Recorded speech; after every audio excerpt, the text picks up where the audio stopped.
Hello friends, विवा food रेसिपीमध्ये आपले सगळ्यांचे मनापासून स्वागत। आज आपण टम्म फुलणारी खमंग खुसखुशीत अशी आलू मटर कचोरी करणार आहोत। खूप साधी सोपी रेसिपी आहे, अजिबात तेलकट होत नाहीये। ही अशी रेसिपी बनवून तुम्ही मुलांना डब्याला सुद्धा देऊ शकता किंवा संध्याकाळच्या छोट्याशा भुकेला खूप टेस्टी अशी कचोरी तुम्ही बनवून खाऊ शकता चहा बरोबर। कसं करायचं चला बघूयात आपण पुढे व्हिडिओमध्ये।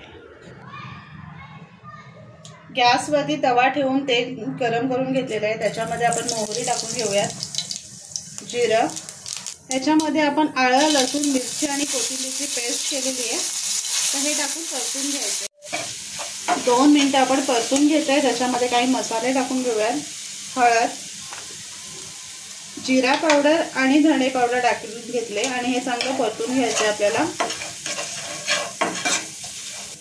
आता याच्यामध्ये मटर टाकून घ्यायचं आणि बटाटा, इथे 2 बटाटे घेतलेली आहेत, ती बारीक चिरून घेतलेत। आता हे टाकून आपल्याला ह्याच्यामध्ये मसाल्यांमध्ये परतून घ्यायचे। त्याच्यामध्ये चवीप्रमाणे मीठ टाकून घ्यायचे आणि परतून घ्यायचे। कोणतेही जास्त मसाले टाकायची गरज नाहीये, 2 ते 3 मसाल्यांमध्ये मस्त भाजी तयार होते। इथे भाजी आपली तयार झालेली आहे। गॅस बंद करायचा आणि भाजी आपल्याला पूर्ण थंड करून घ्यायची। इथे 1 वाटी गव्हाचं पीठ आणि 1 वाटी मैदा घेतलेला आहे। तुम्ही पूर्ण गव्हाचं पीठ घेतलं तरी चालणार आहे। त्याच्यामध्ये मीठ टाकून आपल्याला चपातीचं पीठ जसं भिजवतो त्या पद्धतीने आपल्याला भिजवून घ्यायचं आहे। थोडं थोडं पाणी टाकून याचं पूर्ण आपण मळून घेणार आहोत। इथे पीठ आपण मळून घेतलेलं आहे, त्याच्यावरती थोडं तेल लावून आपल्याला तेल टाकून मळून घ्यायचे। आता ह्याचे आपल्याला ना छोटे छोटे गोळे करायचे आहेत। आपल्याला कचोरी किती मोठी करायची त्याच्यानुसार आपल्याला त्याचे गोळे तयार करून घ्यायचे असे। आता इथे आपल्याला लाटून घ्यायचे, पुरी कशी लाटतो त्याप्रमाणे आपल्याला लाटून घ्यायचे। एकदम पातळ नाही करायचे, थोडं जाडच ठेवून आपल्याला लाटून घ्यायचे। तसं एवढं जाड ठेवून घ्यायचे।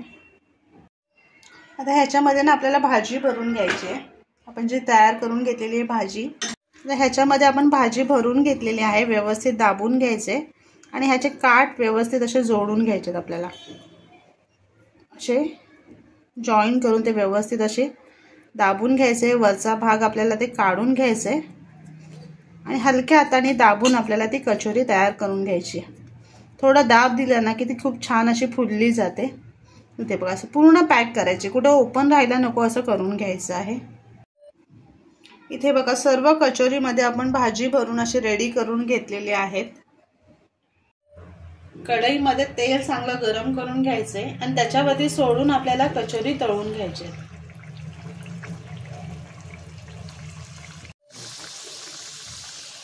अलटी पलटी करून दोन्ही बाजूने आपल्याला छान असं क्रिस्पी करून घ्यायचे। खूप छान होतात, लहान मुलांना खायला, संध्याकाळच्या नाश्त्याला किंवा तुम्ही मुलांना डब्याला सुद्धा असे बनवून देऊ शकता। खूप टेस्टी होतात। आपण दोन्ही बाजूने छान अलटी पलटी करून छान क्रिस्पी तळून घ्यायचे।